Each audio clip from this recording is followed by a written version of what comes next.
Du säger till din fru att inte titta på hon vet vad det kostar. Genom att banta sin Audi RS3 med 330 kilo och mer än tredubbla motoreffekten har Pierre Nemes skapat en regelrätt Koenigsegg-dödare.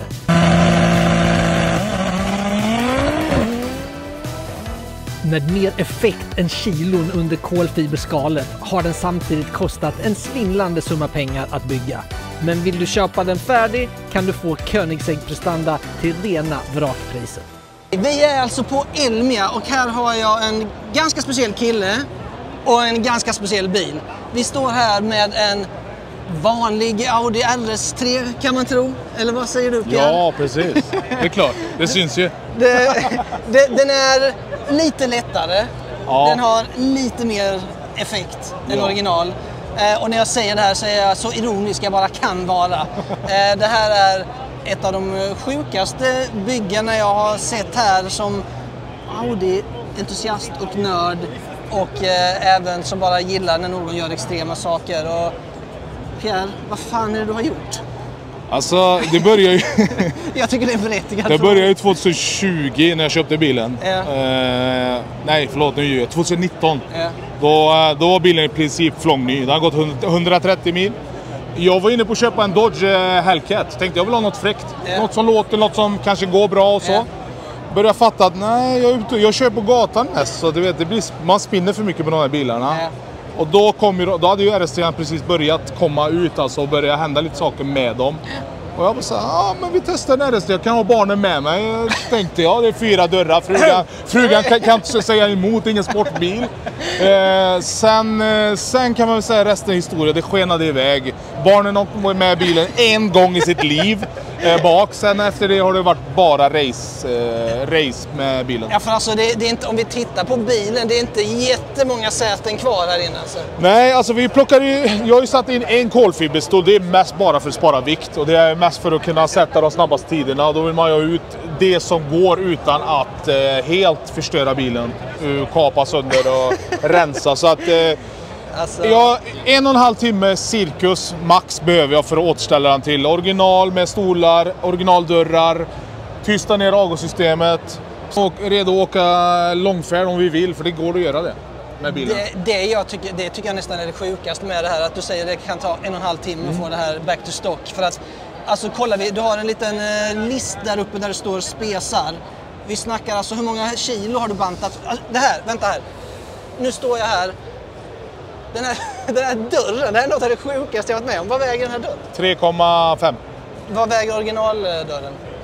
Original fram vägde 33 kilo om jag inte minns fel.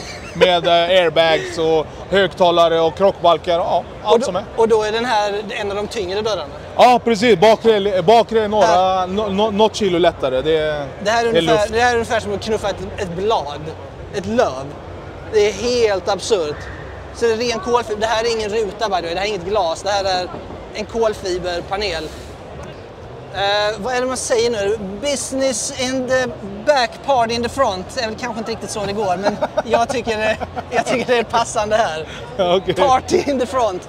Det är fortfarande en liten enkel 5-cylindrare som sitter här. Alltså den är inte strokad, den är inte borrad, så det är fortfarande 2,5 liter oförändrat. Det är fortfarande 2,5 liter. Så att 2,5 liter, den pushar väl vad vi vet ska kunna ge på hjulen. Det är 1300 plus med den setupen idag, med den turbon och lustgasen. Det är helt absurt.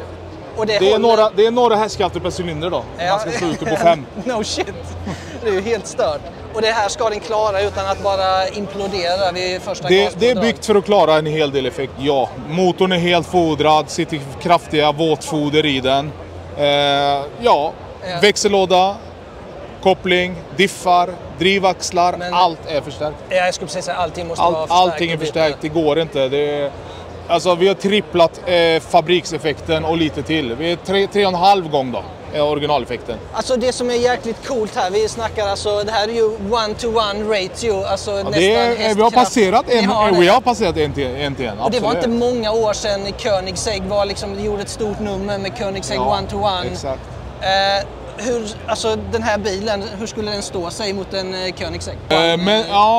Med de siffrorna jag har sett på Koenigsegg, 0 till 300, där vet jag med säkerhet att jag kommer ge den en väldigt stor förnedring. En sån bil. Ja. Det är helt så att, men den Koenigsegg är byggd för hög hastighet och det här är ett mjölkpaket fortfarande i aerodynamikens ögon. Ja, men det är det är det. Men vi snackar siffror. Vad har vi? Alltså, går det ens att köra vettigt 0-100 med så här mycket kraft? Jag har kört under 0-100 på under 2 sekunder med slicks. Inget prepp, gata. Så jag har inte under 2 sekunder och jag har kört 100-200. Också under 3 sekunder, så att ja, det finns. Och då har jag fortfarande inte tagit ut maximal effekt när jag har gjort det.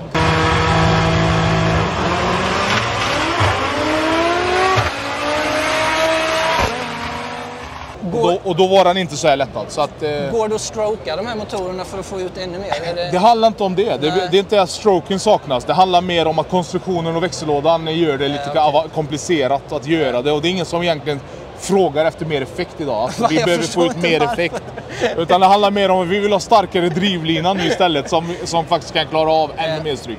Finns det mer att hämta? Kommer du försöka hämta mer eller är du nöjd här? Jag tänker hämta mer. Vi ska maxa ut det som vi inte kunde hämta för 2 år sedan. Så det är 2 år sedan nu vi hade den i bänken och då lämnade han 1243 på hjulen. Och då stannar vi på grund av att vi visste att toppultarna har vi redan gått över vad man ska köra på 10 mm och spridarna var maxade då. Nu har vi byggt om med bränslet. Vi har inte DI-spridare längre. Vi har 10 portinjektorer. Vi har vunnit effekt redan där. Men vi har inte satt det i bänken och vi har inte kört den sista lustgas-shotten i den. Vad tror du är max? Med den setupen, 1350. Ja. Ny turbo eventuellt på gång med ett nytt företag som vill ha namnet på bilen. Då kan vi mosa 1500 plus på hjulen. Shit. Med den. Helt galet. Ja. Helt galet. Gas och turbo. Men alltså, för mig, det här måste vara hur mycket pengar som helst du har lagt ner. En Koenigsegg är 30 millar liksom. 30 mille. Vad har du lagt in där? Allt som allt 1,7 med bilens köp. Ja, det är så. Ja. Alltså det är sjukt mycket pengar, men jag trodde fan nästan det var mer alltså. För du har ju bytt fan allt. Det blir dyrare för någon annan som vill göra det. Jag har varit med så jävla länge nu så jag har ju lite bättre möjligheter till att komma åt delar till schysstare pris. Men det är ju inte billigt, det är inte gratis. Ska vi säga till din fru att inte titta på hon vet vad det kostar. Hon har gett upp med mina hojar. Den världen jag kommer ifrån, där är det dyrt med leksaker. Jag märker det. Alltså, det här är så jäkla häftigt. Det enda som är sorgligt är att man inte såklart kan köra här. Jag tycker att vi avslutar här. Jag älskar din galenskap, Pierre.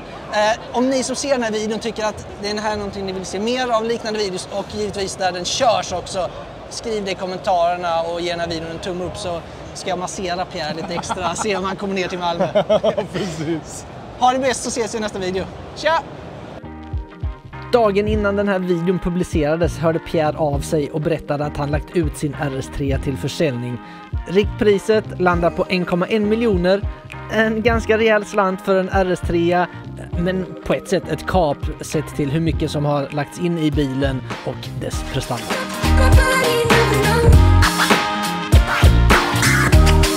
Keep dancing with the devil, but it isn't